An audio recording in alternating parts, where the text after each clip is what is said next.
नाशिकच्या सिडकोतील लेखानगर भागातील 14 मित्र अजमेर येथे दर्शनासाठी गेले असताना परतीच्या प्रवासात झालेल्या भीषण अपघातात 2 तरुणांचा जागीच मृत्यू झाला, तर 5 जण गंभीर जखमी झाले। या घटनेमुळे लेखानगर परिसरात हळहळ व्यक्त होतीये।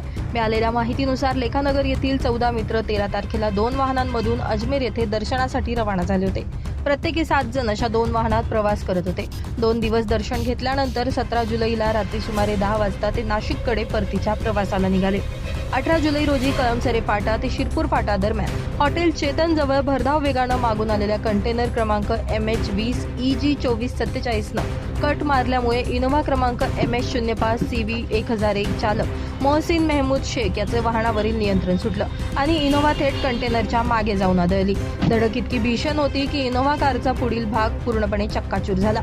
या भीषण अपघातात मोइनुद्दीन रफिक शेख वय 28 आणि नवाज सादिक शेख वय 26 दोघेही राहणार लेखानगर सिडको नाशिक यांचा जागीच मृत्यू झाला, तर मोहसिन मेहमूद शेख वय 32, आयान आरसुद्दीन शेख वय 20, शाकीर मोईन शेख 19, शाहिल मेहमूद शेख वय 25 आणि कयत सादिक शेख वय 22 हे गंभीर जखमी झाले असून त्यांच्यावर रुग्णालयात उपचार सुरू आहेत। या दुर्दैवी अपघातामुळे नाशिकच्या लेखानगर परिसरावर शोककळा पसरली असून मृताच्या कुटुंबियांवर दुःखाचा डोंगर कोसळला, तर पुढील तपास पोलीस करतायत। ब्युरो रिपोर्ट, पंचनामा न्यूज, नाशिक।